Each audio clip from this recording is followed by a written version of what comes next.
Remember when the Las Vegas Aces ruled the WNBA like an untouchable empire? Well, those glory days are looking like ancient history now. The once mighty dynasty is unraveling at the seams, and it's starting with a bombshell. Kelsey Plum, the sharpshooter who's been the heart of their offense, is ready to walk out the doors, but it gets worse. A'ja Wilson, yes, the self-proclaimed face of the Aces and their vocal leader, is left eating humble pie as tensions boil over. Coach Becky Hammon is losing her grip, the locker room is a pressure cooker, and the league is watching it all crumble with popcorn in hand. Trust me, this is drama you can't afford to miss. Are you ready? Let's go. You mentioned that she did not sign an extension, and former general manager Natalie Williams told me before she and the Aces parted ways that, Kelsey was offered an extension and declined. Let's be clear. Losing a game stings, but losing your star teammate, that's a gut punch. And it's not just about Kelsey Plum's numbers, though. Those are undeniable. Last year, she put up 17.8 points and 4.2 assists per game, hitting 42% from the field and nearly 37% from beyond the arc. On paper, she's the kind of player any coach would want. But in reality, the situation in Vegas is far from picture perfect. Here's the tea. Plum and coach Becky Hammon have been butting heads for a while now. Remember that heated sideline argument during the playoffs? Oh, that wasn't just about a bad possession. It was the tip of an iceberg. Coach Hammon didn't mince words, tearing into Plum for her performance and, frankly, calling out the entire team's lack of effort. And Plum, let's just say her body language screamed, "I'm over this." And then there was that game against the New York Liberty. The Aces needed Plum to deliver, but she dropped a disappointing 6 points, shooting an abysmal 2 for 9 from the field. It wasn't just a bad game. It felt personal. Was it a lack of effort, a statement against the system, or, as some are whispering, the early signs of a betrayal brewing behind the scenes? Either way, the fallout is clear. Plum's departure feels imminent, and A'ja Wilson is left holding the bag. The cracks in this so-called dynasty are starting to look like fault lines. Now let's get to the part everyone's whispering about, where Plum might be headed. The Golden State Valkyries are circling like sharks, and they've got $1.2 million in cap space just burning a hole in their pocket. They're not just searching for another player. They want a star, someone to plaster on billboards and build a franchise around. And let's face it, Kelsey Plum is tailor-made for that role. But hold on. It gets even messier. Guess who's running the Valkyries bench? Natalie Nakase, former assistant coach for the Aces. That's right. Nakase and Plum go way back. And by all accounts, this isn't just professional history. It's the kind of relationship that could sway even the toughest decision. Imagine Plum walking into Golden State's locker room like it's a second home. Talk about awkward for the Aces. She and Natalie were really close. I remember the first conversation I had with Natalie Nakase, she was telling me that she spent the whole offseason doing Pilates with Kelsey Plum because Kelsey had roped her into it. And they were waking up at like 6 a.m. together to go to these Pilates sessions. And I remember telling Natalie, that is something I would never do. I could never, wake up early. And she's like, well, you should consider it. Kelsey has, changed my life by us doing that. And that's, something small thing. It doesn't really go into any reporting or anything, but their relationship seems to be really strong. And so, I wouldn't be surprised. And before you ask, won't the Aces fight tooth and nail to keep her? Well, here's where the drama unfolds. Plum didn't sign an extension with Vegas, and that silence is deafening. The word on the street is there's a potential sign-and-trade deal brewing, and teams like the Valkyries and the Seattle Storm are already licking their chops. It's like the WNBA's version of a bidding war, and Plum's the prized trophy everyone wants to showcase. Yeah, I definitely would not rule that out. Something that really stands out to me is that, Kelsey is a Southern California native, and San Francisco's, it's within the state. California is a large state, but it's still within the state. And I think that stands out to me. That's the most intriguing destination for Kelsey. I totally understand the fit. You mentioned perimeter scoring for the Valkyries, but they'll absolutely need that. But I think also she brings this, veteran championship mentality that Natalie Nakase has emphasized that she wants to cultivate in the Golden State. And so to me, that would just be knock on the park, and they have the room to do it. They're just building their roster. Cap space is not going to be a problem. So that stands out to me, definitely. Now, back in Vegas, you'd think A'ja Wilson, the so-called queen of the Aces, would have things under control. After all, she's an MVP, right? But let's not kid ourselves. A'ja's kingdom is falling apart, and it's happening right under her nose. And trust me, she's not handling it well. That was actually the context of the quote that the Becky Hammon had given me, where she said, Health is very core to its organization. She's very important. And so, we're giving her space to figure out what she needs for herself. But we also want to make sure that we as an organization are in a good position for someone who's always harping on about team first and loyalty. The reality is looking a little different. Her frustrations are boiling over, and it's not just about losing Plum.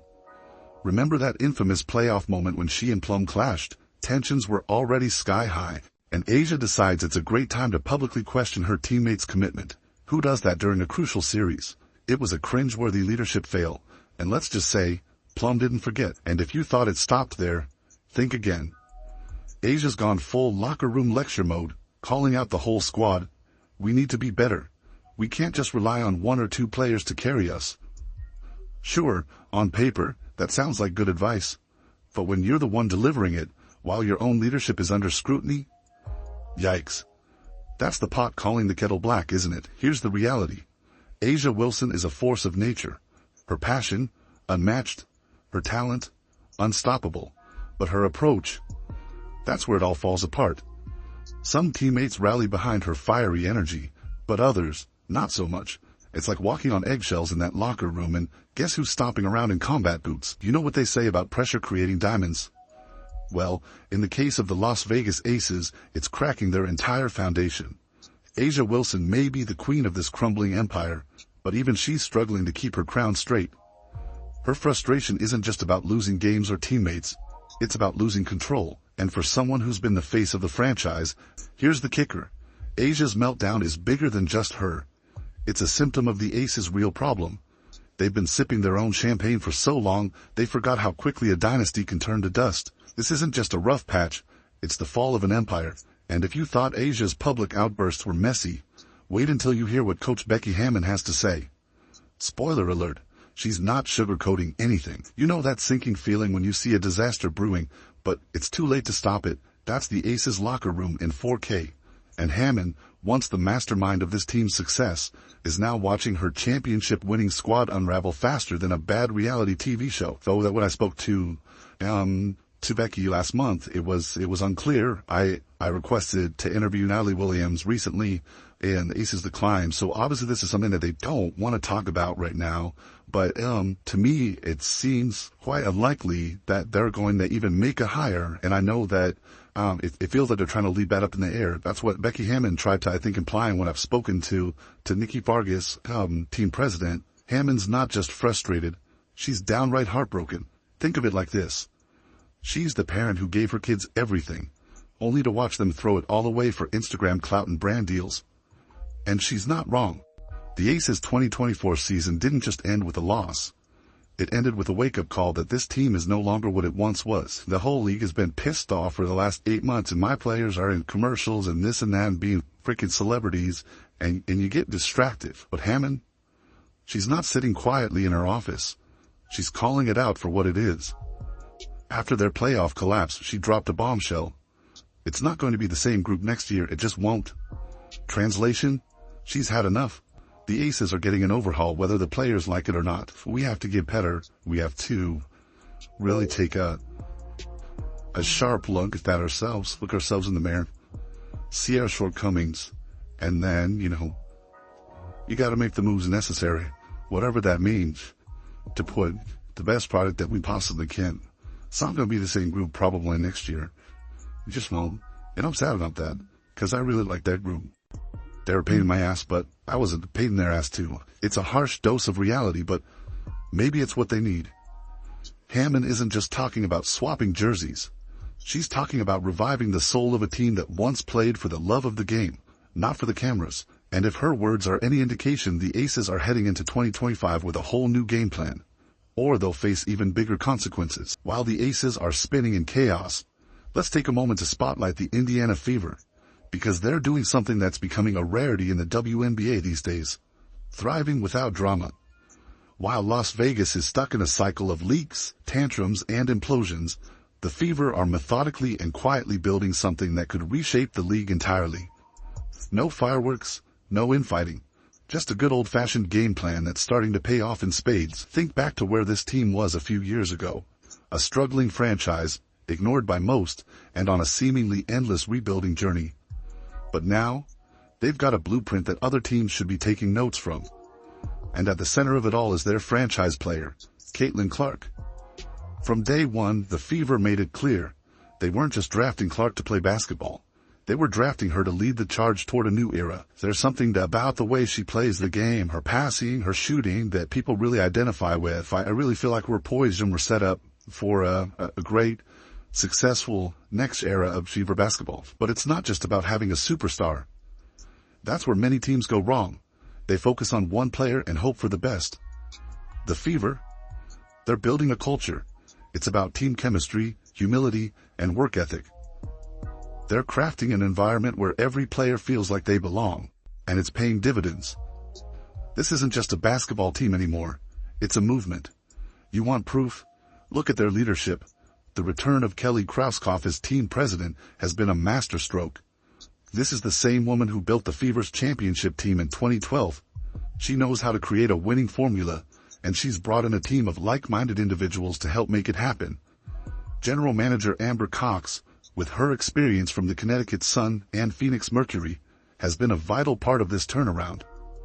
And then there's Stephanie White, back as head coach, ready to reclaim her place at the top after taking the Fever to the finals in 2015. Building quality depth is going to be important. When you have a core three like we have, surrounding them with players who are going to fill the roles, certainly, first and foremost, who are going to embrace the roles, secondly, and who give us the best opportunities for success by complementing what they do really, really well. What's truly remarkable is the way the Fever are nurturing Caitlin Clark while simultaneously building a team around her. Unlike the Aces, where egos seem to dominate the narrative, Indiana has ensured that Clark's star power enhances the team rather than overshadows it. She's the face of the franchise, but she's not the entire story. That balance is what makes the Fever so dangerous going into the 2025 season. Players like Aaliyah Boston, Kelsey Mitchell, and Lexi Hull have fully embraced this new culture. They're not just playing for themselves, they're playing for each other, and it shows. The Fever are creating a team-first mentality that's becoming a rarity in the league. It's almost refreshing in a league that's been overshadowed by individualism and off-court drama. Are you in a position where you can add some pieces? Yes, we are. We're definitely in a position, and I would think that if you are a smart basketball player and you watch the way she plays, you would want to play with her. While the Aces were busy fueling social media debates and trying to salvage their crumbling empire, the Fever were laser-focused on the future. And guess what? Their vision is becoming reality. There's a buzz around Indiana, a palpable excitement that's been missing for years. Fans are showing up. The media is paying attention. And the rest of the league, they're starting to worry. Now, let's not pretend like the Fever are already guaranteed a championship. This is still a process, and they have plenty of challenges ahead. But the difference is clear. Indiana is building something sustainable, something that could last. While Las Vegas is stumbling under the weight of its own ego, the Fever are rising with grit and determination. It's the classic tortoise versus hare story. And in this version, the tortoise is armed with a superstar in Caitlin Clark. This is a place where players can come and get better and be surrounded by an organization that supports you, where they're going to have everything they need to be successful. The Fever's approach is a reminder that sometimes it's not about the flashy moves or the headline-grabbing signings. It's about getting the fundamentals right. And while Asia Wilson and the Aces are busy trying to patch up their image, the Fever are out there winning hearts and games. You can't help but feel that the basketball gods might be smiling down on Indiana this time. So, as the 2025 season looms, the question isn't whether the Fever will be competitive, it's how far they'll go. Will they capitalize on the chaos in Vegas and stake their claim as the WNBA's next great dynasty? Or will they take a bit longer to reach their peak?